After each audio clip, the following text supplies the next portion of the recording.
later in the tournament. So as we change these graphics, coming up, we've got our next matchup, Voltaic versus Freelancer United Nation, who will be calling Fun. Yeah, absolutely. This is going to be a fantastic matchup as well. I felt like that the 2OP versus Play for Fun, it was nice to see 2OP make adjustments from the setbacks they had during the regular season and take the victory. And in Voltaic versus Fun, these teams have never played each other. And so there are no adjustments to be made. It's going to be who can feel out the other team first and take advantage of that. I know Voltaic Gaming coming in, they are the favorites, although they were 18-6 during the regular season. Fun not far behind with a 16-8 record. And yet, as these teams have never played, so we don't know exactly what to expect from these two. Now, a lot of teams like this at such a high level that haven't played, they might feel each other out on Flyway Freighter, but because these teams have been doing a lot of research, there's only 6 teams in the tournament, so 5 teams besides you, and you're probably not going to play at least one of them. They can look into it, and they can go into whatever they want first here.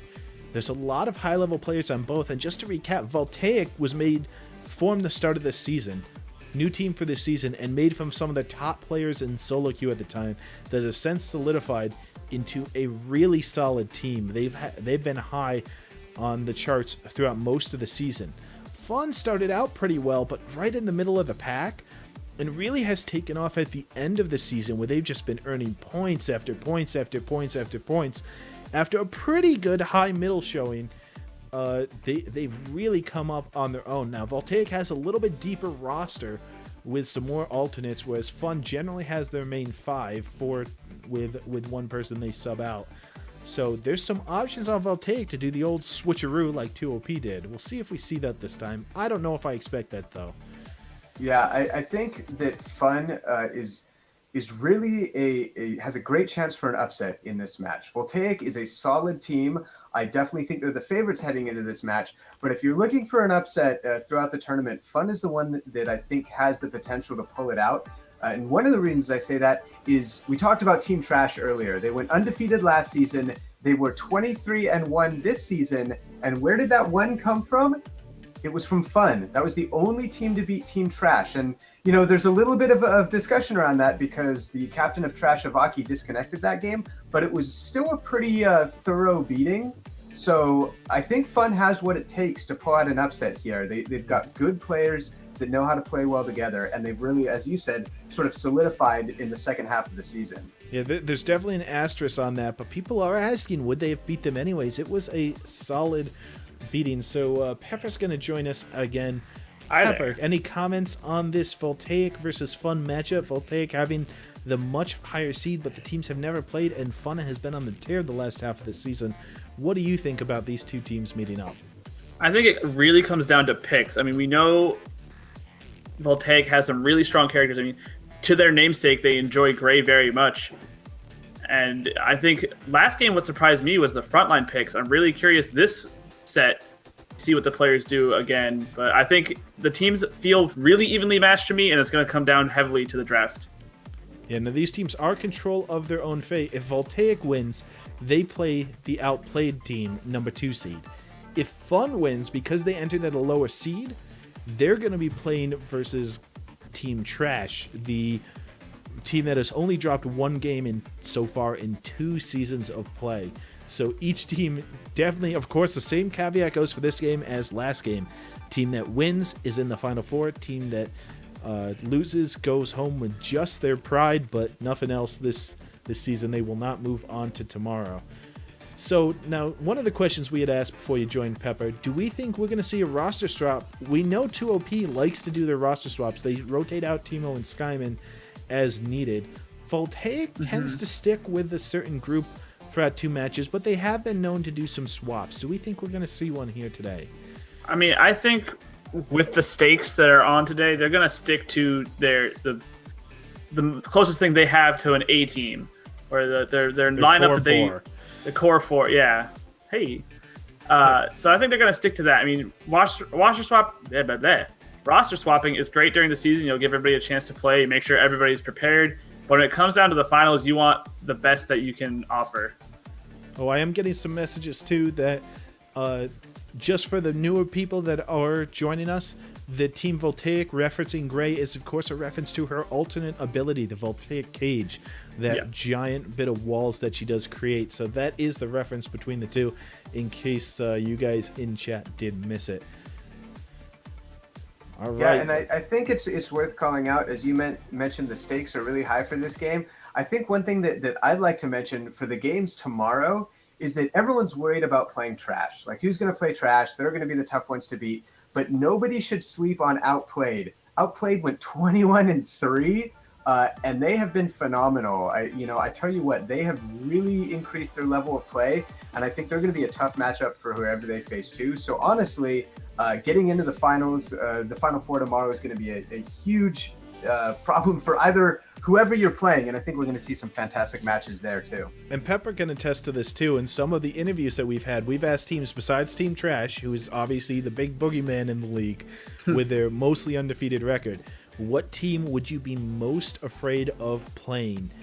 Now, we've had some answers. For most of those have been Outplayed. Outplayed has absolutely destroyed not only last season, but is coming into the finals on second place this season with at least 3 more games won, a 21-3 record, greater than all. The next closest is 18-6.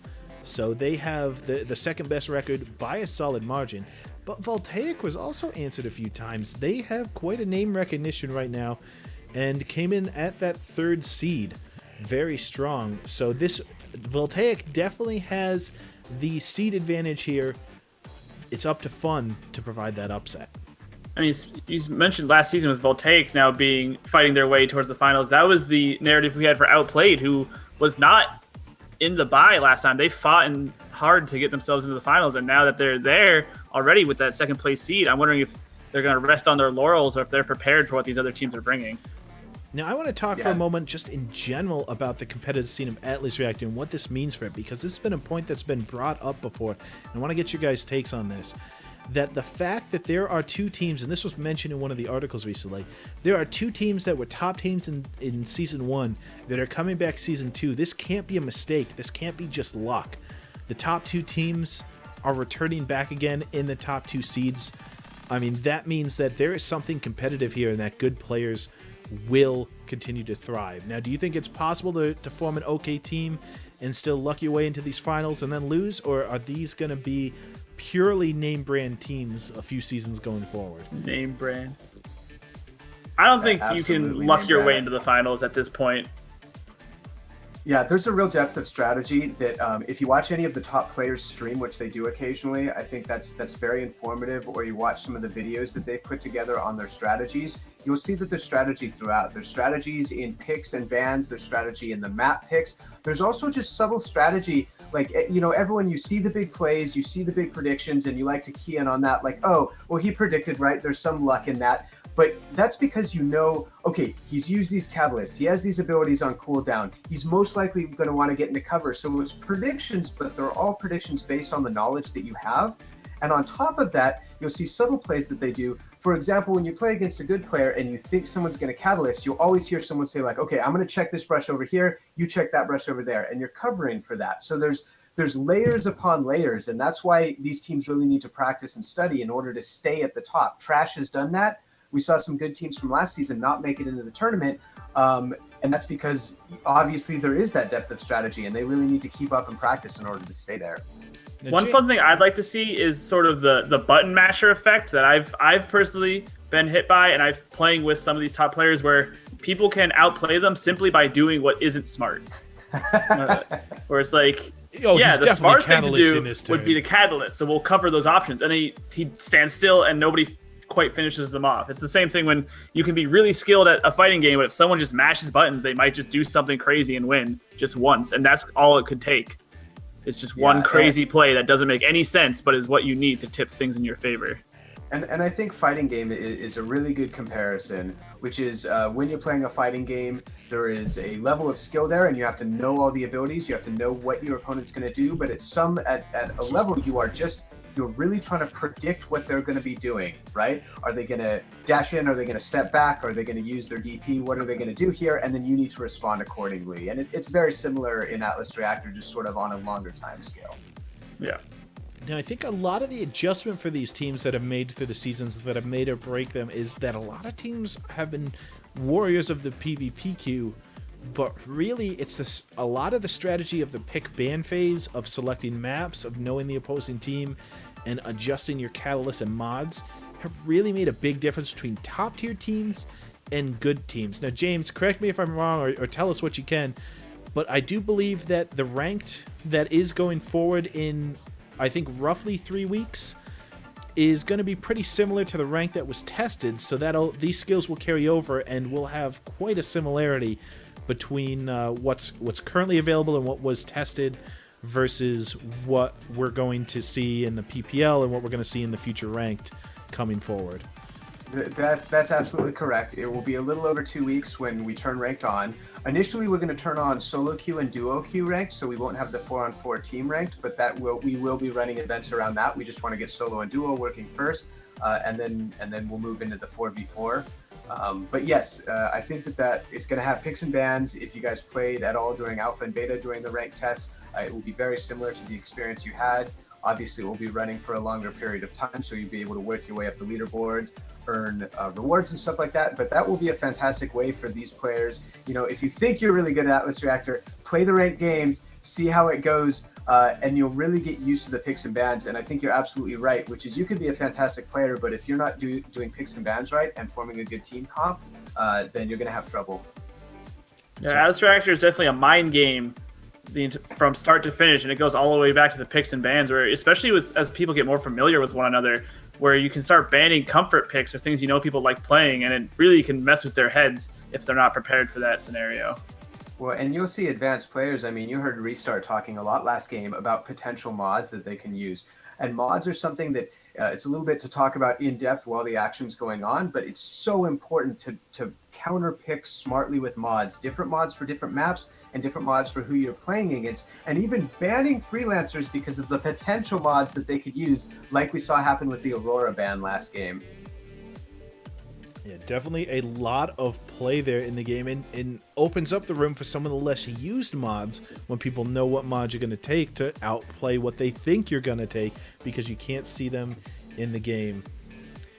So just to recap for those of you guys that are just joining us, that of course all these games, the ones you just saw, the ones going forward, will be up on our YouTube, and we do have more games tomorrow. That starts at 10 a.m. PDT Pacific time. You can translate that to your local time. We of course have them announced in the Discord, and they'll be going for 3 hours, a short break, and then the third place and the finals match will be in that afternoon time slot. You can check those out going forward.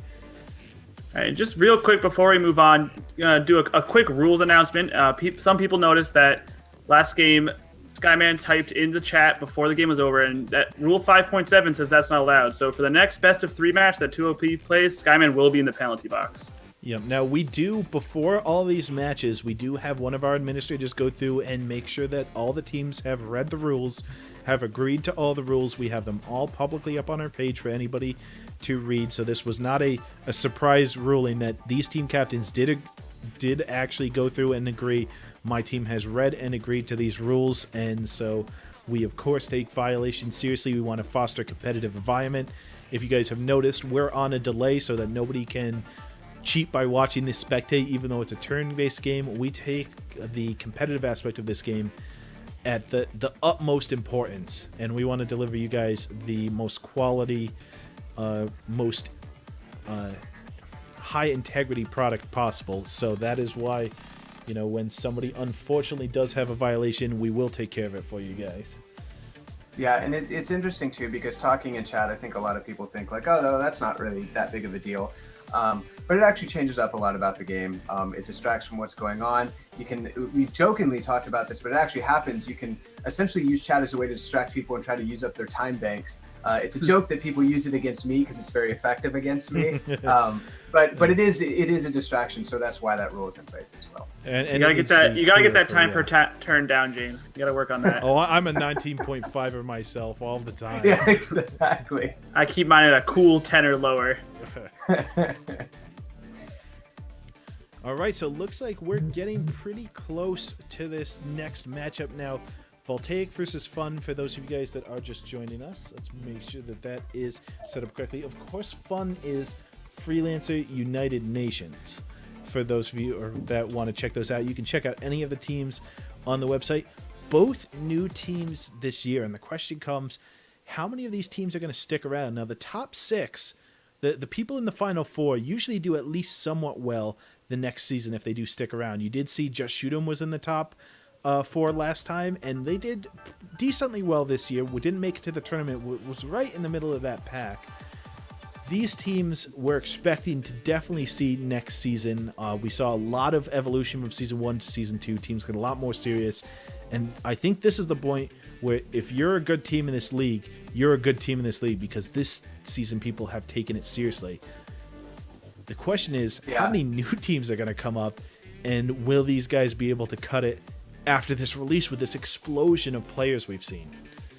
Yeah, absolutely. That's exactly what I was going to say, is even though Season 2 started in beta, we're already seeing new teams like Freelancer United Nation and Voltaic come onto the scene, have a real impact. Now that we've launched, I am super excited, already looking ahead towards Season 3 to see players we haven't even heard of that are just getting used to the game hop in, create teams, join the Prep Phase League, and make their mark, right? Is someone going to beat Trash this season? Or are they going to reign supreme? And then Season 3, what I really want to see is more new teams. Who's going to take that step up and climb to the top of the ladder? It feels almost every day I see something either in our Free Agents for Hire channel in the Prep Phase League Discord or on the Reddit where someone's saying looking for a team or creating a team. So people are on the lookout to get into this competitive scene. And hopefully they're watching here to see what they're up against. You can be sure in the next 4 weeks, of course, the next season starts on the 12th. Teams can join November 12th. Teams can join up to a few weeks in, but to get the most points possible, you want to join as early as possible in this league structure. You can see all the structure online, but last season there were a ton of tryouts and even the short break. You can imagine with a 4-week break like this, it is going to be scrimmage after tryout after scrimmage after tryout. Definitely a lot of custom games going on. Yep, and I think one thing that's important to call out for new players is that if you're interested in joining Prep Phase League, you can go join Prep Phase League. There's not hoops to jump through. You don't have to put money in, and there is a prize pool at the end of the season for the tournament. So if you're interested at all and think you have what it takes, go sign up. Go check it out. Yeah, you can sign up as a free agent solo and then look for teams and have teams recruit you. Or you can just get 4 people that you like to play with together and sign up. There, as mentioned, no cost, no anything. Just go to prepphase.com. It's got all sorts of guides. It's got mod builders, all sorts of information about the game. But it's also this league as well that is run, and just a fantastic thanks to Mr. Sayan and all the our administrator and all the casters other casters that do this, by the way, for helping to make this a reality for you guys. Yeah, absolutely. Thanks. Even working on the dev team, we love watching the Prep Phase games and want to assist as much as possible. And we love that this is coming together and the professional quality of it. You guys have done a fantastic job with it. And we're super excited to watch the games. We put it up on the big screen in the office and watch them. So it is fantastic to do that. And I think it's really important to call out, like in big, bold, like you said, is that the Prep Phase site also has guides and everything there. So if you want to learn more about the game, it is a fantastic This league and these tournaments are just a small part of what they do. It's not even the main thrust. Prepphase.com is a gigantic its own thing that also does this. So James, we've got the game up and made, and we're going to start in just a moment here if you want to hop in with us. Fantastic. I am super excited for this match. Yeah, it's going to be fantastic. And we're going to get in and see what these teams can do. We've got Voltaic versus Freelancer United Nation. And right now, we're going to start them drafting. And we're going to bring you guys the next set. So we'll say goodbye to Pepper. I will retreat back into the shadows. Have fun, guys. We'll see you tomorrow, Pepper. Just to mention, too, I do believe Razer is showing this tournament live tomorrow in their store. Is that correct? I think I saw something about that. I'd have to double check that. I know it was talked about. I'm not sure if it got finalized, but I will find out. Yeah, for that. So the Razer store in San Francisco. If any of you guys are around the Razer store in San Francisco, double check on that for us and maybe stop by and check it out. Looks like we are already picking and banning, and Flyway Freighter is the map. So these two teams that have never faced each other before did elect to go through this feeling each other out wide map. Of course, they favor big, long, straight shots like Nyx, like Gray. Nyx banned out along with just how effective Lockwood can be in here. And the first pick is actually going to go down to Aurora. Wow, Aurora, man, getting banned last game, getting picked first this game. Big surprise for me. Yeah, she's very effective, but more so even on the smaller maps where she can cut off wide alleyways. People are forced together. A little bit of a surprise on these bigger maps, but does have range and a lot of different heals. When the healths can be so far away from each other, even though there are 4 different healths on this map, so you that maybe you need that healer with that range and that consistent healing. Voltaic Gaming, though, picking up right away. They've got that Gray, and then they pick up Titus on a longer map as well. Titus, who can, if he misses a dash, can go flying into nowhere. We'll look to make sure he hits all of his dashes this game.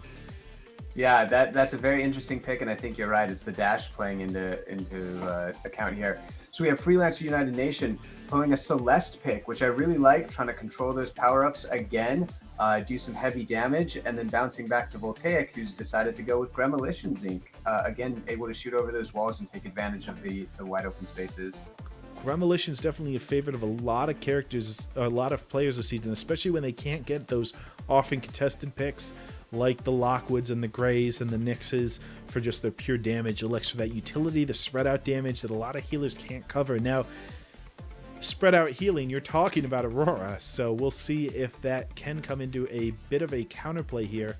Celeste, though, so important. We've seen trash on this map on so many times because they favorite use Celeste to just lay waste to power-ups across the map. I mean, stealing them all across the map. That's going to be big, is denying power-ups. And with a Stealth Pup, a big frontline mask, and a Celeste, Freelancer United Nation definitely has the advantage in trying to secure and take the power-ups away from the opposing team, Voltaic Gaming. Yeah, that is a very interesting Rask pick as well. I feel like Freelancer United is going with some comfort picks here with Aurora first and Rask as the frontliner. I think Rask does well on the big map, but again, I tend to favor Asana, and I think most of our players right now do. And then Finn is the final support pick up there for Voltaic. I think that'll be a really strong pick for them. So two good teams, and I think it's interesting to show just how map selection plays in here. Is we talked about the strengths of Helio in the last 2 games, seeing him get banned and then picked so quickly. No Helio in this match, not in the bans and not in the picks. Yeah, no Helio at all, which is kind of surprising. I think both teams just have an understanding that they can play around it at this point. As you saw last time, really, teams have figured out early on in this game, right? We should mention for people that are just joining us from the head start or from the release. Early on, Helio was a big menace in competitive play. He was destroying teams, and it was, did I get him? Did I ban him? That's what the games revolved around. And teams started to realize, hey, these unstoppable mods aren't garbage. They actually win games. Hey, these, there are ways to play around this by spreading out. As strategies developed, people have learned to play around it. So while some teams still just don't like his big effect and will ban him out, other teams are perfectly fine with him being picked, especially if they have a dash, an unstoppable or two, something to get around it. And you can see, the entire match go in this pick ban phase without him being picked or banned anymore, which is a big difference from the end of season 1. Absolutely, and this is our first Rask that we've seen picked. Rask was also high on the ban list in season 1. Same thing, but he's since, due to some balance changes, I think people found him not quite as strong, but Fun here deciding to go with him and see if they can wreck some destruction. Now, it is interesting. A lot of times you see him with Finn just for that bubble to be able to keep him up the extra turn, or with a Quark tether to try and just keep that healing going so that he can survive through that reset of abilities. But here we see them with the Aurora, who he can often outpace an Aurora. It'll be interesting to see if she can catch up to give the heals needed. Now, she might be able to do that because Pup is usually so stealthy that they might not need the healings on Pup so much and just have to worry about Celeste and Rask. Yeah, absolutely. And I think it's fun to note that we have seen all the frontliners in these games. We've seen an Asana, a Rask, we've seen Titus, we've seen Garrison, so frontliners all over the place. All right, so now we have Fun is going to be on the left side. That's going to be Team Captain Anepsi. And they're followed up with Zafnir, Dizzy, and Legion. Over on the red right side, we do have Team Voltaic. Voltaic is going to have Team Captain Hellfire, who's not actually playing this match. But the players will be Horrifier, Arctic Monkey, Kato, and Dark Crow. As we get ready for turn 2, of course, Gremolitions heads towards the tunnel that he loves so much, able to trap it very effectively. You'd expect Arctic Monkey's trap over there as well. We'll see if anybody runs into that. As Horrifier fires those off. Dizzy, of course, steals the buffs on Celeste. And Anepsi got a perfect lineup for their team for a free 9 energy. Yeah, I find it very interesting that we see Fun sticking together as a team, avoiding the tunnel, which is very smart because they expected the Gremolitions bombs there. While we see Voltaic a little bit more spread out, and they tried very quickly to get behind Team Fun, but Kodo finds himself underneath that drone, and it'll be interesting to see if that drone has the Hits Invisibility mod. So, and for those of you wondering, you can press Alt during the game to see. That's how I am bringing up all these mods. So if we look at Gray, we find out that it can indeed attack invisible enemies. So that will be something to watch going forward in the game. As just more engagement, Zafnir does hit a mine, but really now's the turn where they start to see each other for the first time. Actually, Yeah, Kodo can't see anything. It doesn't reflect in spectator mode yet, but that smoke will block off all vision. Yeah, and I apologize. That was Arctic Monkey's gray drone, so it's not going to hit anyone on his team. So that's actually just sitting out there, not doing any damage to Fun. And we see the engagement here already happening. And luckily for Team Fun, Rask is out front, but Dizzy hiding in that smoke bomb. We'll see if that's going to be effective at blocking line of sight, as you mentioned. Legion tries for the grab, unable to find it as Horrifier throws out some more mines, still finding some early damage on Zafnir, but clinking away is not what you want to do on Rask as he builds energy by being hit, so the heals will bring him back up near full with good energy. Kato making nice use of cover, avoiding a lot of damage from Dizzy that turn simply by the virtue of being behind those little barriers in the center of the map. Wow, and we've seen a full rotation here as Team Fun is now over on the right side, and Voltaic finds themselves a little bit more on the left side. So Zafnir trying desperately as Rast to get out there, take some damage. He wants to generate energy. That's what Rast does, taking hits, generating energy to build up to that ult. While Dizzy and Epsi and Legion are sort of grouped up there in the back, not able to do a lot of damage this turn. They're going to throw the bubble on Arctic, expecting Arctic to get dashed this turn, and Horrifier just gets out of there since, of course, they are caught behind enemy lines, did not want to be there. And Epsi will heal back up Zafnir, so he can continue to take hits and build that energy back out to that alternate, which of course resets all his abilities. Arctic will put the drone in between the front line and the rest of his team, meaning if they move up to support, they're going to move directly into that damage. And indeed, 2 of them will end their movement in a spot where they will be hit by the drone this turn. Yeah, Zafnir's movement there, a little bit puzzling for me. I expected a follow on Horrifier instead of just trying to guess the location there. So Zafnir is a frontliner out of position, which is unfortunate. And now Legion did a double move to try to get in a better position as Pup to do some damage. And like you said, Anepsi and Dizzy both caught under that gray drone. So they've sort of been following each other around. Not a lot of damage done yet. Now Kodo will put the dag on Anepsi, which will pop when they take active damage. The drone won't trigger it. Arctic taking a shot, not able to hit anything. I don't know if they were expecting a dash or not. Anepsi will heal back up most of the little drone damage. Still, these teams are not able to get their firepowers able to attack the opponent's team, but that's just fine for Voltaic, as they are leaving tons of mines to be run over, really making Aurora work for her living here.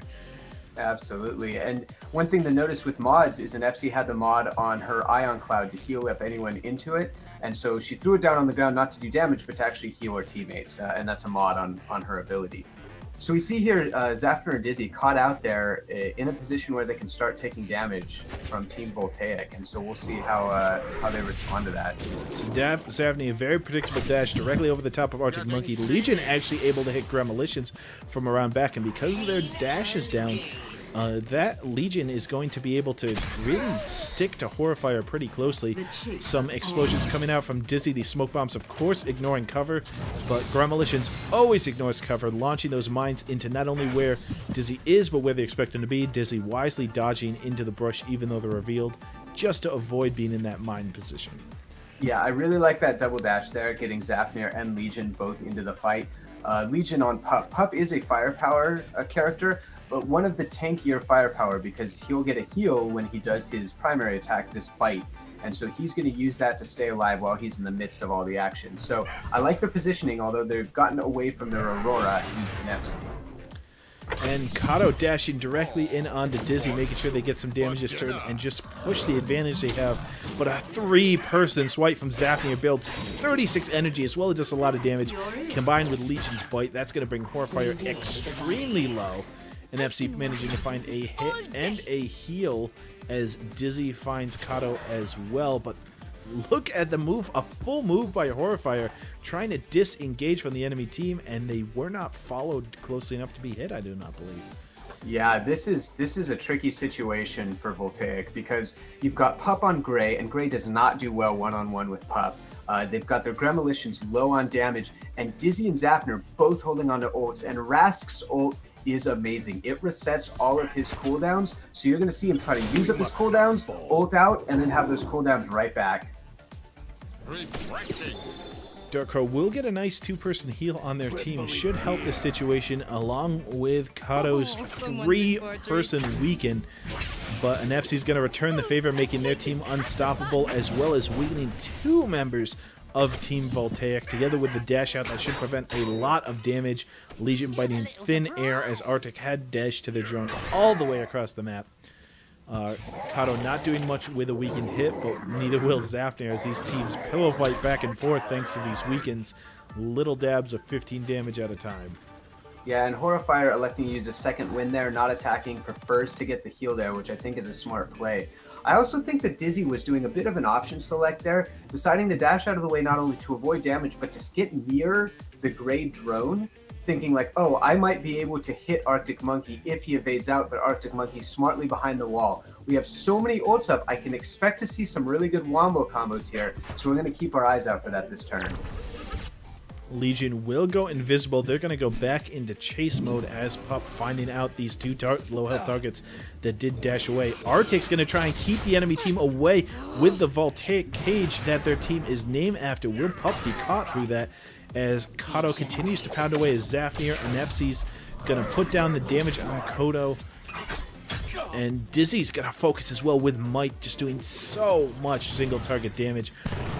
Horrifier gets the knockback, pushing Dizzy back through the cage. This is the combos you think about. And Nepsi going through the cage actually blocks Legion from walking through the cage as well. But that cage so well placed, managing to catch 2 players, 1 with knockback, 1 just walking through it. Yeah, Voltaic living up to their name with a fantastic Voltaic cage there. Great combo. Dizzy was in such good position, but that's all it takes is 1 turn to find yourself down. And now she continues to hold on to her ult. And FC has ult, but Koto has ult as well, and we're going to see if he's going to use that to try to secure the kill here. Alright, the heal goes on to Dizzy, but so does a weaken from Gray and a reveal, so they'll know exactly where Dizzy went this turn. That Grey Jones still building up more energy, so Arctic Monkey's working their way towards their next ult because it did hit multiple people this turn. Gremo just trying to prevent the follow, but Kodo with the ultimate manages to hit 3 members of the opposing team for some solid damage. Nobody's super low, but they're just building this advantage, seeing if they can't get the kill early on. Darkcrow with the ultimate will pull an Epsi back through the cage. This is twice an Epsi has been through this cage. Wow, that Voltaic cage just sitting there doing work. I tell you what, this is why teams fear Team Voltaic right now, because I really felt like Fun had the advantage at the beginning. They had Horrifier on the ropes, but Horrifier with a pro play, double moving, second winding, just got out of there, is now in the shadows, and all of a sudden Voltaic has really seized control with that ultimate. The double move is too often neglected in favor of a little bit of damage when it can save lives. Alright, so looks like Kato predicts a dash from Nepsi, and Nepsi's going to stay in place. Zafnir will dash over to Darkcrow. Darkcrow is going to put the final bit of damage on a Nepsi. Can they heal back up enough health coming out of this as drone hits happen. Anepsi, is your ultimate enough? It is indeed, healing 3 members of his own team, as well as dealing damage to 2 of the enemy, and Dizzy finds the ultimate on Kodo with Legion's Bite. That's enough to bring this frontliner from high health to nothing, as the first kill of the game. Wow, that was fun. That was phenomenal. Even I didn't expect that, right? Kodo probably felt he was super safe there. They just did all this damage with the Voltaic cage. Let's go. But Fun says, you know what? We're going to make you pay for that. You grouped us up. That means we could do a lot of damage together. And they did it. That was a phenomenal play. And now look at this. Legion has found Gremolitions, found Portafire, and is now going to put down a lot of damage on that. And an FD with a big heal to stay alive. They're going to heal themselves. Dark Crow throwing out that Catalyst and a trap to hopefully get that, catch the enemy team. Horfire is going to try and prevent the Pup chase from doing much, but Pup might grab. We'll see. That would be the move if he did not want to run through mines here. Instead, just going to bite, save that for when they can't hit, heal themselves up a little bit, and keep Horfire low. Arctic helping out with the one-on-one matchup. Zafnir and Henepsi facing Dark Crow alone, but look at this Dark Crow 3-person hit, really building their way back up to a second ultimate as well, and doing some solid damage from the support position.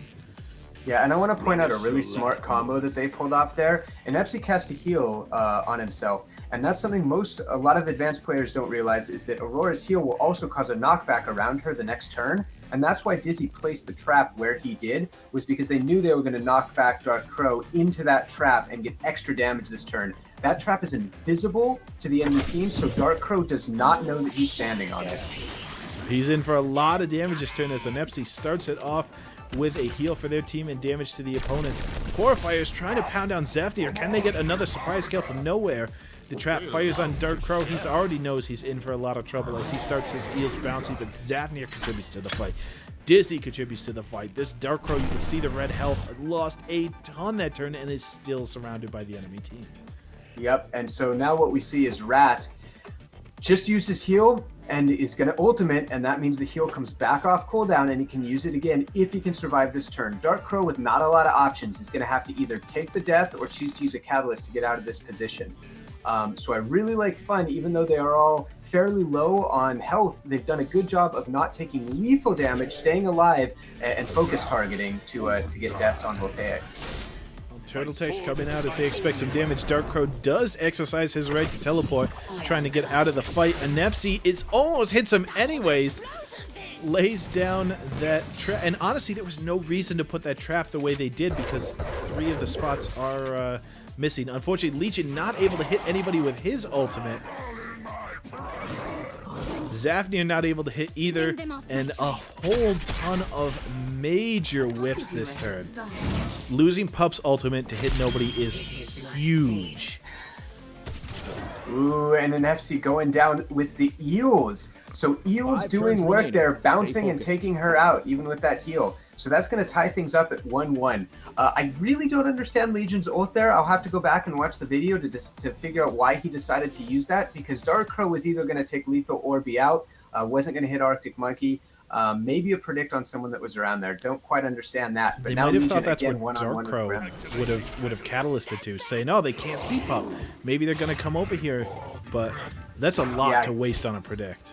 Yeah, good call, good call. Prepare to be killed. Looks like Arctic trying to take the shot at somebody, won't find it. Legion will find a pull this turn on the Gremolitions and will force them to follow. Dizzy taking the nice single target shot on Dark Crow, bringing them extremely low. Kodo not able to get a hit out of this one. Dark Crow just healing. They're going to run out of this and try and survive. Horfire finds a knockback on Legion, but Horfire is going to be stuck next to them, of course. Does have dash to get out of this if they so choose. Yeah, really interesting point. In the first match of today, we saw a Finn barely escape with their life and impact the game, and we might see the same thing here as Dark Crow escaping with his life just barely. Can he keep surviving and not get a kill here, or not get a death here? That'd be great. So Arctic Monkey, Kodo, and Horfire all staying at pretty high health. So even though it's tied 1-1, I feel like Voltaic is turning it back in their favor. Dark Crow predicts that the enemy team's going to dash onto him, throws the bubble out to keep health and do some damage, and indeed that is what happens. Horfire jumps out as it looks like Pup did Catalyst away as well. So Legion will not die this turn, but will be exposed for the enemy turn. Dizzy takes the double shot, but Dark Crow's bubble did an excellent job for them, returning some damage and avoiding most of it themselves. Yeah, and I think we saw some really good predictions and then predictions on top of predictions. We saw Dizzy throw down the trap over that healing power-up right there, and Dark Crow chose not to go for the healing power-up, maybe thinking it was too predictable and maybe even realizing that it's probably going to be the location for a trap. And Epsi's going to go ahead and weaken Arctic Monkey instead of going the other way around. Legion dashes to Horrifier in a last-ditch attempt to see if they can't get some damage down. Direct damage on the enemy frontliner as Celeste hits that Titus in the face. The splort from Horrifier will hit Legion, but the mines will not. Kato just tries for the direct swing on Dizzy, and so does Arctic Monkey. They're starting their focus. Zafnir is going to throw Dark Crow in a corner and just beat up on this Finn that got away. Legion runs through so many mines in the chase from Horrifier. That splort and so effective taking down Bob. Yeah, that's a super pro play right there. Something that new players will often say is, oh man, follow is so OP, it's so easy to follow people. Well, it's very easy to take advantage of a follow too, and that's what Horrifier did. Put down a bunch of mines and purposely walked through his own mines so a Pup chase would take him through those mines and die. I also think it's important to call out that Zafnir has Dark Crow pinned here, should be able to take him out in a couple of turns. All right, Kato diving in on Zafnir, trying to help out their team. Horrifier trying to put some mines in spots they think people will be in as they just finished off Pup and are trying to re-engage. Same thing with Arctic Monkey, just throwing in little bits of damage from the outside. Look at this ultimate from Dizzy, though, catching Kodo and Dark Crow. They managed to take down the support, tie this up 2-2 with a massive burst of damage. What a swing, and as you heard the announcer say, this is the final turn. We're at 2-2, but it's most kills after 5 turns. And what you can see here is Arctic Monkey hanging out there with his ultimate. We also have an Epsi with an ultimate, and so you can expect teams to be really aggressive here. Kodo caught himself out trying to help his teammate, but got hit by that big Celestial, and that's a huge mistake. So now he's going to be forced to Catalyst away, but he Catalyst into the trap, taking even more damage. That does not bode well for them. Zafnir, Dizzy, and Anepsi still pretty high on health, and Anepsi's just going to go ahead and help that out, slowing out Arctic Monkey so that they can't get in a good position to use what they have. Does have ultimate ability available, but can they swing it? Can they save Kodo? Yeah, you've got to expect here that Arctic Monkey's going to use that ult just to try to save Kodo. Kodo with no options, no catalyst left, no dash, just going to be taking a bunch of damage. And the question is, are they going to take lethal damage? The other thing is Legion is sitting here in the brush, maybe able to pop out of it with the dash. He has the extra range mod, and I'm not sure if he does. That might hit Kato. That might hit Kato for enough damage. We'll see. The trap's throwing out just in case. Here comes he's taunting it. Dash. It is all the way across the map. 26 damage. That starts it off. That's surely the focus of this turn, but he pops his heal. We'll see if it'll be enough. Anepsi taking some shots from Horrifier. The drone hits Legion. He doesn't care. It's all for this turn. The swipes come out from Zafnir. Not a lot of damage. Dizzy doesn't do a lot as well, but Anepsi goes over the top with the healer. The healing ion field just barely does enough damage. A 3-2 victory based off of the tiny bit of damage that the healer was able to throw out at the very end of the game. Holy cow, that was crazy. What an end to that. Kill on the final turn of the game to avoid it going into overtime. Fun taking down the upset victory in the first match of the series. Remember, it is best of 3. But wow, what a way to represent. Yeah, I mean, this has to rock Voltaic on their back foot. If they thought this was going to be an easy match, they are sorely mistaken. Now, they are the ones that need to win 2 in a row. Now, I want to point out, though, look at Voltaic's damage this game. Even their healer had 300 damage. They put out an immense amount of damage, but because of how spread out it was, they weren't able, they were constantly putting out gray drones, grandma mines, the spread out shots from Finn. They weren't able to focus a single target down, and the spread out healing of Anepsi, I mean, you see that number is close to 430, whereas Darkheart was only able to heal off 300 themselves, was just able to counter a lot of that spread out damage. And they were able to find the extra kill themselves. And again, a super tight game that came down to a pup from the shadows dashing out, and literally every single member of Fun contributing for almost perfectly the health needed. Yeah, absolutely. And I tell you what, that there is a perfect example of a mod turning a game around, is that extra dash range on that pup mod. I mean, that came from out of nowhere. That was crazy. Yeah, And really, like, I feel like Kato, excuse me, did what a frontliner wants to do, take a lot of damage, and played pretty well overall, but stepped into that Celeste ult and then got focused. It was that focused death, midway through the game that really tipped the scales. And that was just a hard last few turns, right? So yes, he dashed into the Celeste ult. Then when he catalysted out of that, he catalysted out into the Celeste trap. And then if he had survived that turn, would have had ultimate and would have ulted almost the entire enemy team to maybe even trade even further, but just barely managed to die. An unfortunate series of events at the end there, but very, very well played by Fun. Went very well. I thought that maybe their start could have used some work on both teams. The circling around, the dashing. Finn was very effective at running away, but ultimately did die in the end. Not sure that they could have done a lot there. Legion was such a good pursuit on Pop, took an unfortunate death. Really, though, to me, the story is an FC able to find so many heals so often to spread out across the team to keep their team alive. The rest of the team had turns where they weren't doing anything. An FC always was contributing every single turn of the game. Absolutely. And that's the funny thing, is an unfortunate series of events, I think, sums it up perfectly, which is just found himself in the wrong place. And that's part of where Celeste shines, is she's able to take advantage of those slip-ups. She has a lot of options, and with those traps can sort of do that surprise damage that will turn a game around. So, whew, man, I'm like, I got the adrenaline going, and I wasn't even playing. This might be the series that goes to 3. We'll see. The last one was a 2-0 sweep in favor of 2OP, but this one, Fun leads 1-0 so far in this best of 3 series. Yeah, if anyone's going to come back and adjust, though, it's Voltaic. Like these guys, they know how to play, and they're going to be adjusting for sure next game. And they've shown that time and time again. I mean, that's how they got to this point, is they come back, they learn the other teams, and they play against them very well. This is not a team that will be intimidated, that will be sitting on their back heels after game 1. They will come out with their A+ game if they brought their A game to team 1. So I'm looking, I predict Voltaic's going to come back even harder and really take it to them this game too.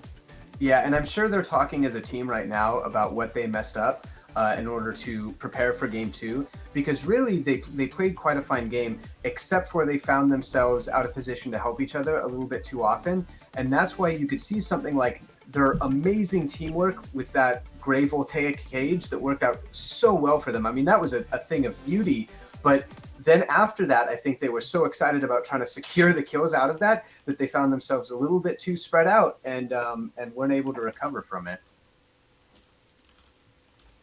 The other thing that I'll call out that I think is interesting is a lot of people are sleeping on Rask now. Due to some of the balance adjustments for Rask, a lot of people feel he's not as powerful as he used to be, and that's true, but that doesn't mean that he's not still powerful. And what we saw in that game is twice a Rask play around his ult really intelligently to get his cooldowns back and survive, and that's what Rask does. If you put damage on him, but you don't kill him, he's going to heal that right back really quick and just turn around a game. And that's what he was. He was taking damage like he needs to, but not dying. And if you don't kill Rask, then either avoid him completely or kill him. Don't just put some damage down on him. Yeah, we did see that chasing all throughout the beginning. It was just little mine, heal up, little mine, heal up. He got off some great ults that game, nice resets, was able to dash and chase, absolutely. I think, yeah, some people might have even forgotten how to play versus Rask. You know, with how he's fallen out, and showed this game still super effective. Yeah, that's what I love, is that I can sit here and say like, oh, I think they should have picked Asana. That would have been a little bit better. But if you know how to play Rask, and they did, that was obviously the right pick. It paid off in spades for them. Yeah, it worked extremely well. You can't complain with the performance of Rast that game, able to find some big three-person hits. Right, his range is a little bit longer than a lot of the other frontliners. While Titus has a straight line, he can just hit 3 squares out in such a wide arc that if you're trying to hit an entire team, you want Rask on as your frontliner. Yeah, absolutely. And I think what's going to really mix things up this next game is that I assume we're not going to be playing on Flyway. I can almost certainly say we're going to be playing on a smaller map. And really what Fun's advantage that game was they spread out Voltaic so much. On a smaller map, they're not going to have quite an easy time doing that. And are they going to be able to beat Voltaic in a more close quarters match? I'm not sure, but we'll find out.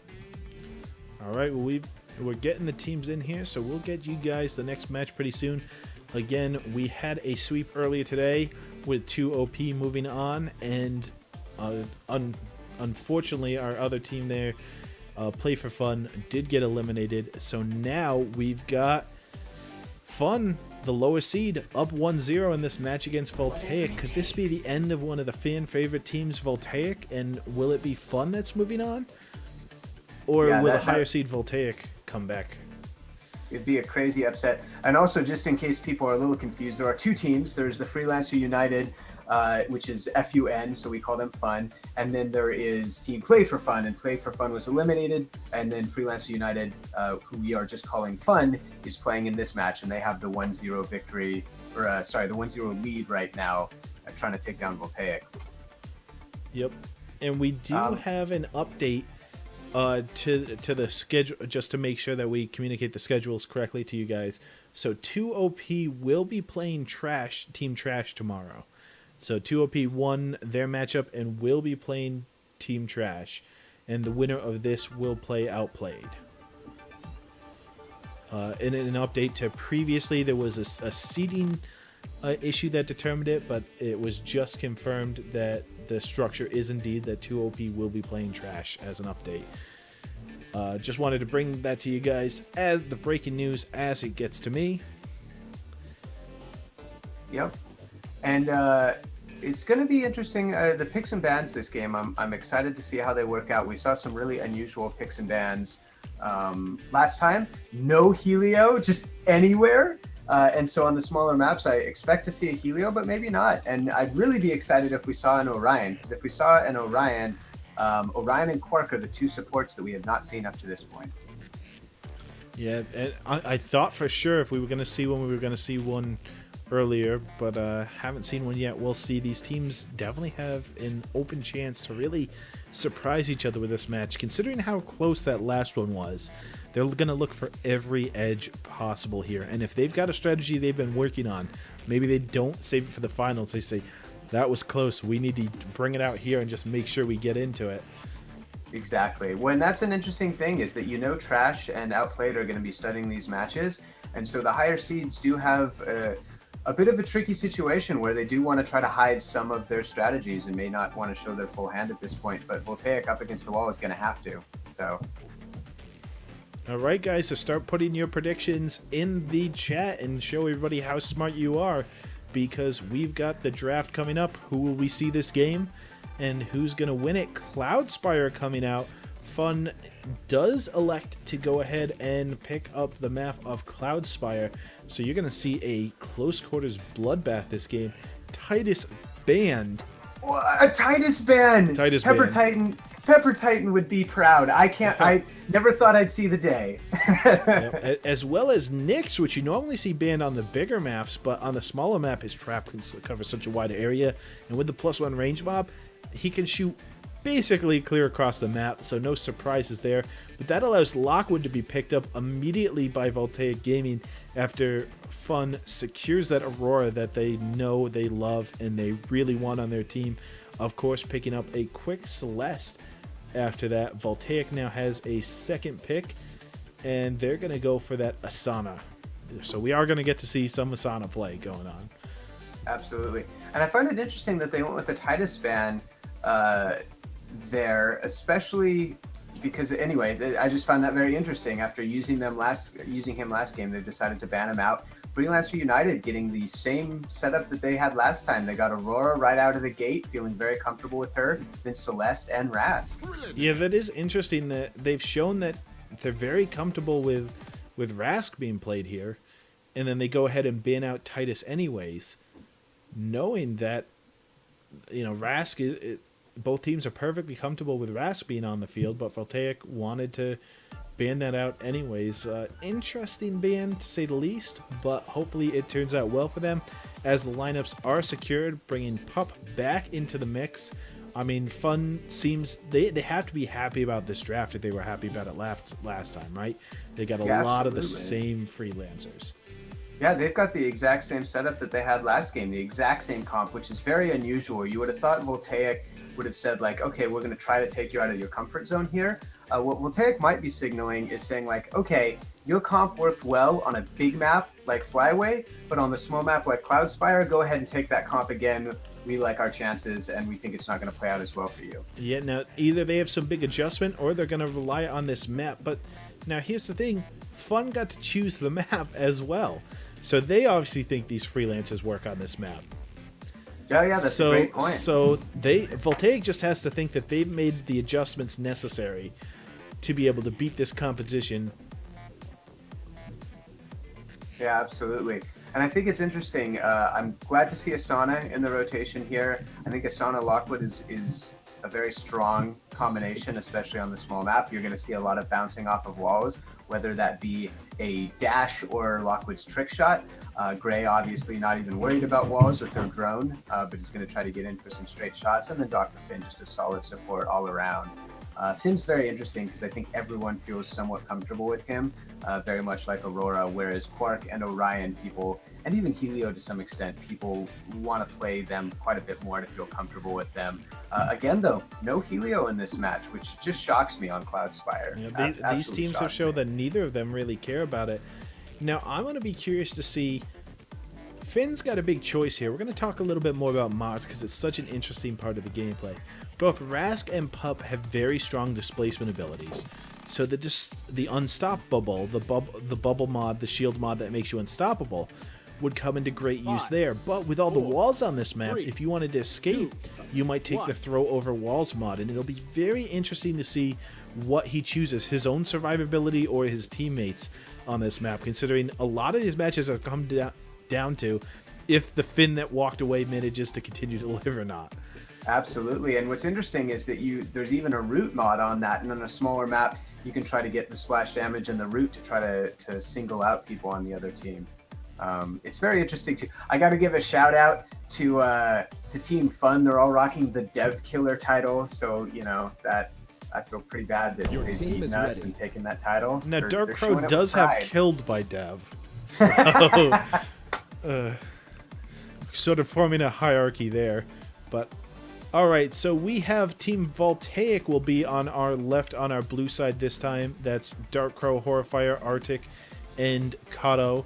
And Team Fun, Freelancer United Nation, will be on the right with Legion, Anepsi, Zafnir, and Dizzy. Absolutely. So you can see them moving out. Both teams electing to go to the same side, and both teams staying very grouped up. Celeste here now has an opportunity to take both of the mites off the map with her primary if no one dashes for them. That's an advantage right out of the box for Team Fun.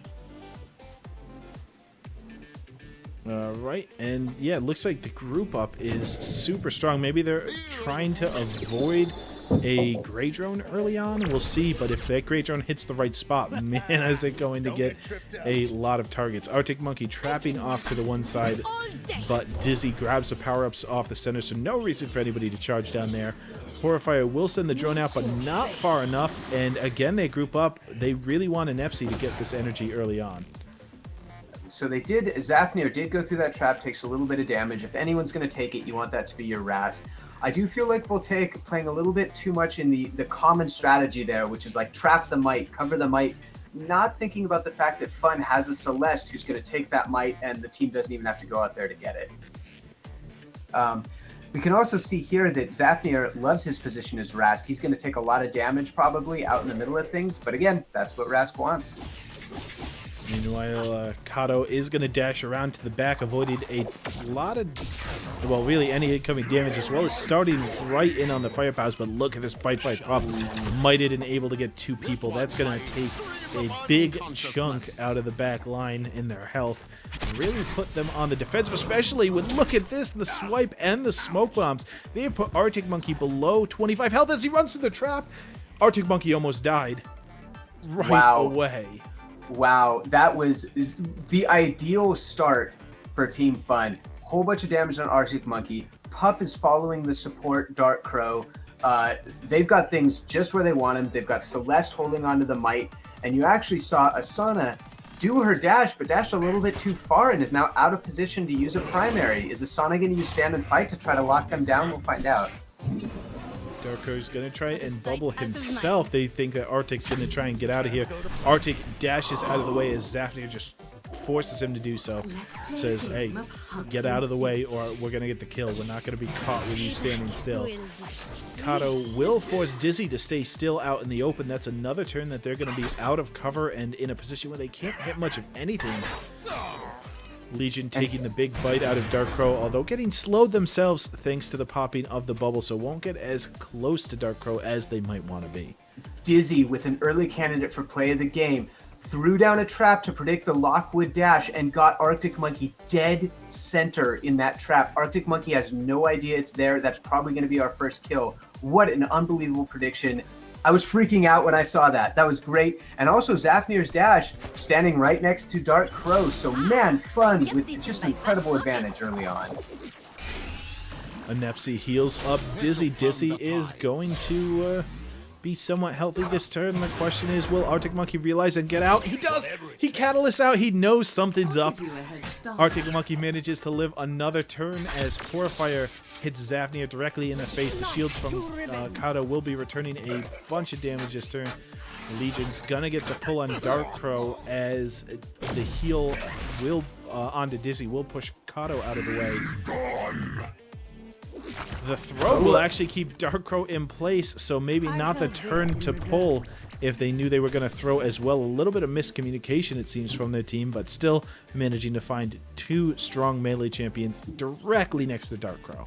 Yeah, that felt like a miscommunication unless Legion just wanted the damage. That could be what Legion was going for. I just want to put some damage down here and then follow. Arctic Monkey, a smarter man than I, getting out of that trap. Maybe, I don't know if he thought it was there or if he was afraid of other damage, but he is going to live and he's going to go all the way for that health over there. Legion going over to Horrifire and body blocking any direct shots that will hit Zafnir this turn. And Nepsi and Dizzy pounding some major damage into Dark Crow. Legion does successfully block the shot, although does transfer, but actually saves Zafnir's life, or no, as Dark Crow does a cool 27, a lot for support, manages to take him down anyways, and Legion took that damage for nothing.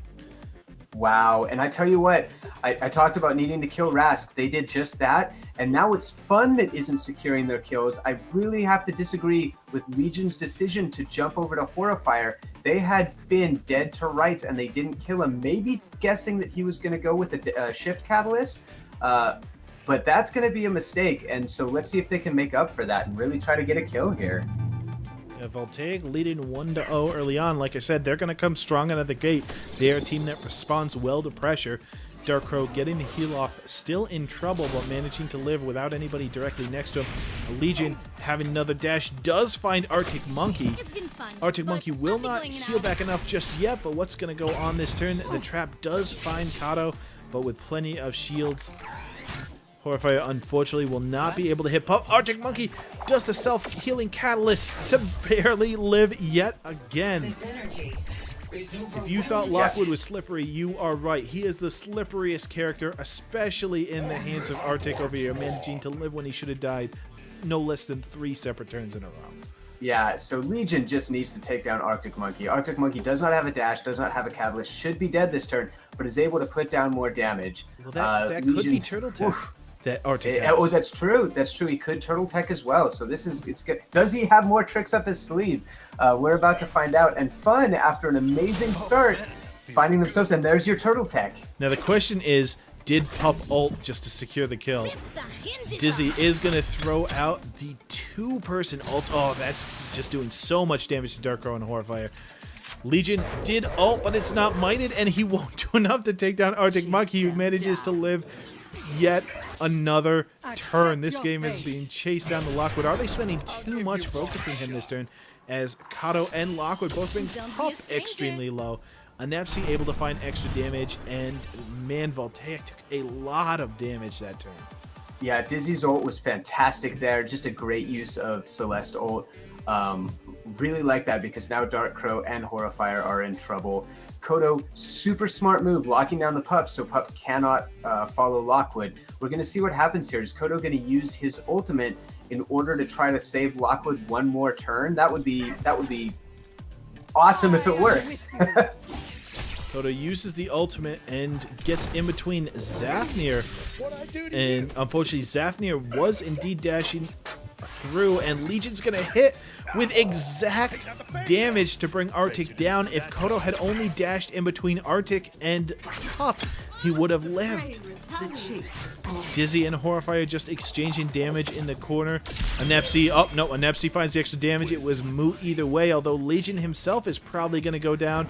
Here comes the ultimate from Dark Crow to secure the kill, gain 10 health himself. And now it is Finn who is super low that they're chasing, as well as Horrifier. Exactly. So that was really interesting, because Finn's ult there ends up being completely wasted because Pup was already in critical condition. I talk a lot about securing kills, and that's what they went for, but a bit of an overkill there, and we'll see if that really affects him in a bad way here. So Horrifier low, Dark Crow low, but Voltaic up 2-1. Zafnir has his ult and is going to try to chase down that Asana. Dark Crow bubbling up, just trying not to die this turn. Kato dashes around back into a safe spot, but they can still put damage on Dizzy. Looks like they expected everybody else to get out of the way, but still misses. Zafnir's ultimate will go off, not hitting anybody, but resetting all the cooldowns, even though the swipe doesn't hit as well. Kato did get into the ultimate of Anepsi, who manages to take down that Gray over in the corner, bringing it back to 2-2 on turn 11. Yeah, that was such a smart play, covering things with Aurora's ult, knowing that they could take out Gray if she was in the wrong place at the wrong time, which she was. I also like Kodo's dash there, able to get away from a Rast that's ulting and do big damage on Dizzy. So Dizzy here has a choice. Is Dizzy going to get out, or is Dizzy going to try to secure a kill on Dr. Finn? With that heal, I think we know what it's going to be, although Finn is healing themselves, managing to keep Kodo pretty high. Dizzy tries to cover all the spaces, hitting both Kodo and Dark Crow, but unfortunately not able to find the kill. But Kato's rapidly running out of options here, although it still does have 2 different catalysts available. Yep, and we've seen again them using Inepti's heal to the fullest extent, using that knockback to get Asana off of Dizzy, because Dizzy, sort of the glass cannon Celeste, needs to be able to survive here. The question is, does she know where Dark Crow went, and can Team Fun finally finish off Dark Crow, or are they going to chase Dark Crow around like they chased around Arctic Monkey? All right, so Pup goes stealth. He's looking to initiate this chase game and try and cut off the enemy team. The trap from Lockwood might give them vision. It looks like Dark Crow's just going to try and heal his way through this one, even though he takes huge damage from Dizzy, and Dizzy gets healed up by Anepsi. Things are just looking good for Fun at pretty full health, chasing down a super low health Finn. Yeah, good trap by Arctic Monkey, though, hitting 2 members of Fun. And now he and Horrifier both sitting on their ultimates, while Team Fun has no ultimates left to use. And so this is going to be a very interesting turn for how this match turns out. Can they use their ultimates effectively to take down some members of Team Fun?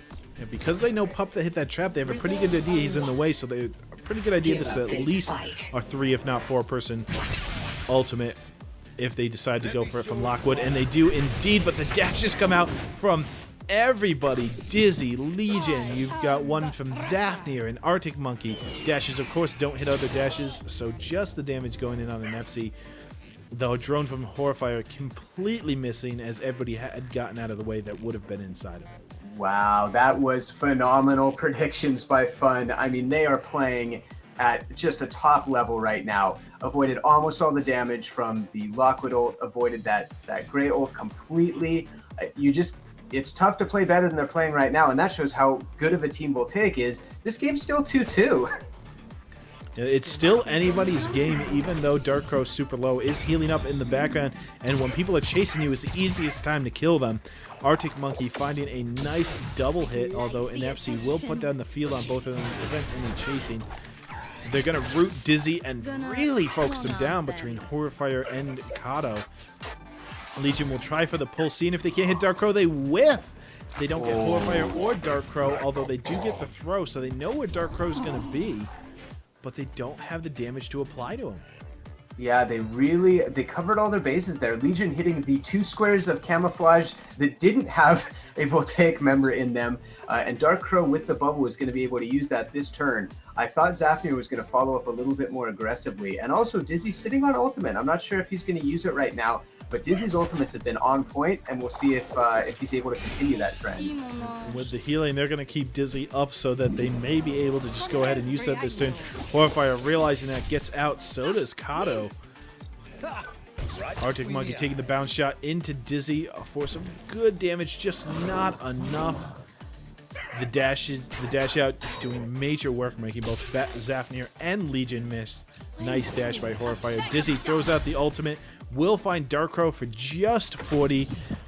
Because of the bubble, that just basically erases the bubble, and Dark Crow manages to live, but not for long. Yeah, Kodo's taken a lot of trap damage this game.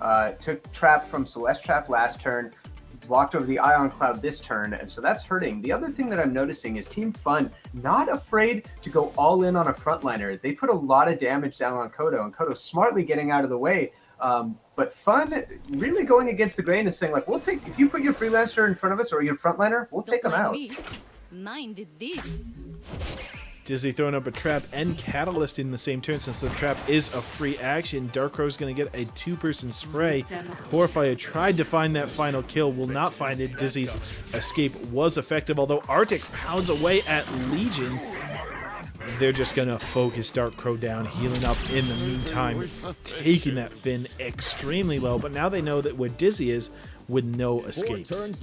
Yeah, and you're seeing here everything Fun does, every choice that they're making has 2 positive effects. Dizzy there not only got out of that drone that would have killed her, but also got into the healing primary of Inepsi, which gave 10 more health there. And now Inepsi has ultimate up, which could do even more health on Dizzy. So just really smart plays, not just thinking 1 step ahead, but 2 or 3.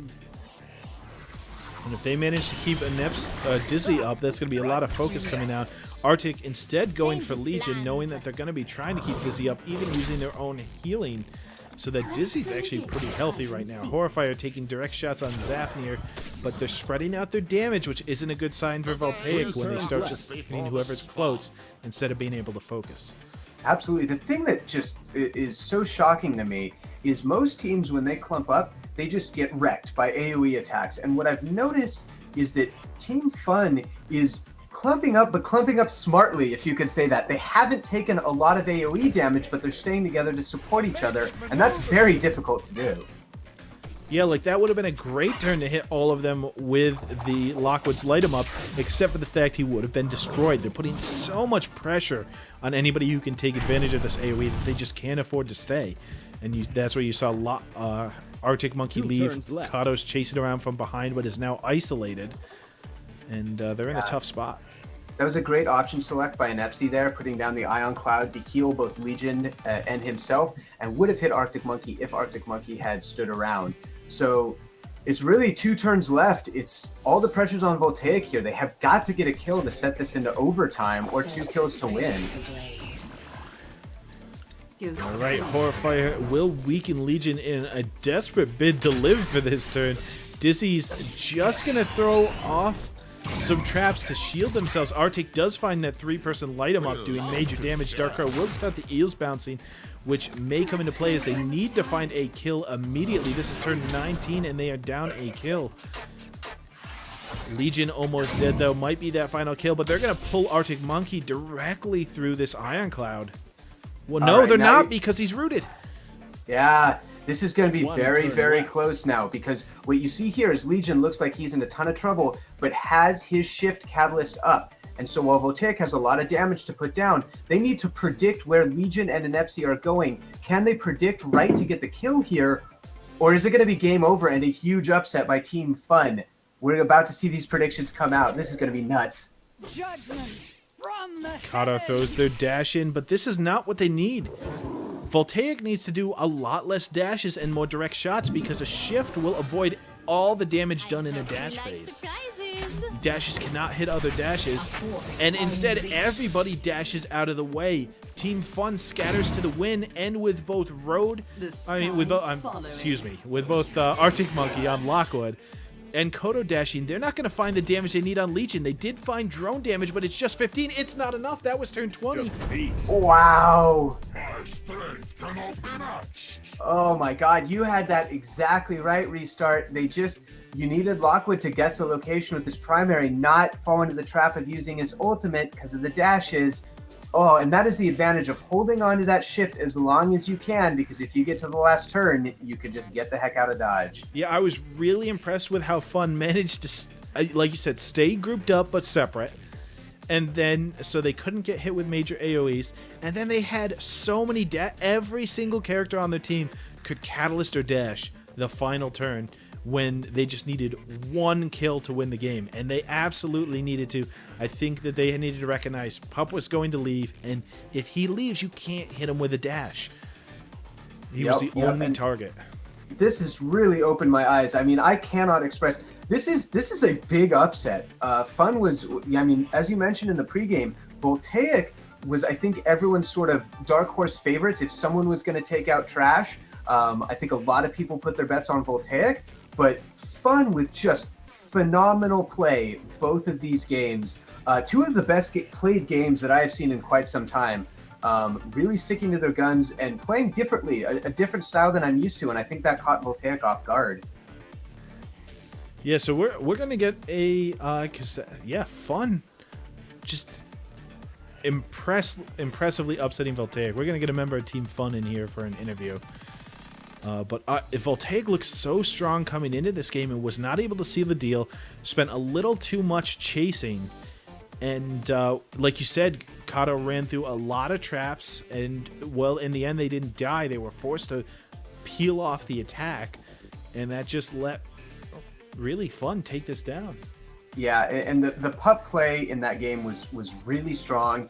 It's very interesting how even at the beginning, Pup getting stealth and getting that double bite right off of the gates, that put Voltaic on their back feet, and it's tough to recover from that. And obviously you can, and they were starting to do that, but Pup was just consistently in the right place at the right time. I felt spent a little bit too much time chasing down that Lockwood, but what he did do was secure the kill.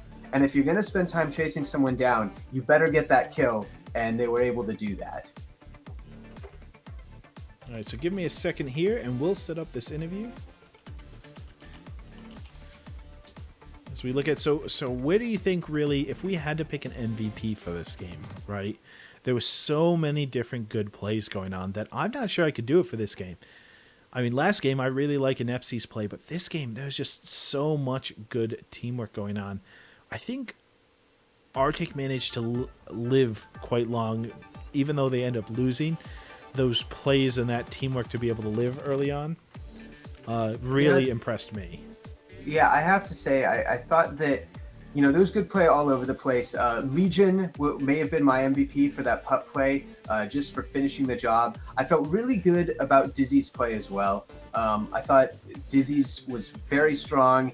If I had to pick one, I'd probably give Dizzy the MVP just because I felt like he was disruptive the whole game, got off good, smart ults, and the traps were a consistent factor. Even though that trap on Lockwood didn't hit, first of all, just the fact that it was dead center and perfect on the dash blew my mind. I loved it. So that's probably the tipping point for me. I'll give MVP. You know what? You've changed me, because even though Arctic had that play early on, you're right. Looking back on it, Dizzy was spot on with all these ultimates, always able to put out damage. Inepsi kept them high enough that Dizzy was just always a threat, and these traps were forcing the enemy into bad positions and always hitting. You're absolutely right. All right, so it looks like we have Inepsi is actually the healer for both games for our Team Fun is going to be joining us in just a moment. All right, and while we wait for an Epsi, I will say, when I do the shoutcasting a lot, I'll try to point out like, hey, I thought these were bad moves. I thought that this is where they lost the match, didn't play that well. I'll be completely honest. I thought Voltaic played pretty well overall, and I just thought Fun played even better. They were exciting to watch. I have seen Fun the least of the teams that were in the tournament, and now I just want to watch more. Well, you'll get to see that coming up, but you're absolutely right. We mentioned several misplays in previous matchups, and the word misplay wasn't really used at all in this matchup right here. It was pretty much, hey, you guys did, everybody did amazing things. All right, so let's bring Anepsi in. Anepsi, welcome. How you doing after that victory? I'm stressed out, but glad. I'm doing fine. I think we're all going fine. I'm sure you are at that point. So you guys will be going on to play, I do believe, Outplayed tomorrow. Yeah. So first we'll talk about this matchup, but then, second we'll talk about that. But first off, have you guys specifically prepared against Outplayed, or is that what tonight's going to be all about?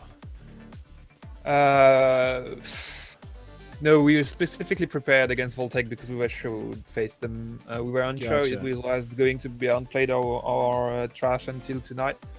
But we will practice against Outplayed strats tonight and tomorrow morning.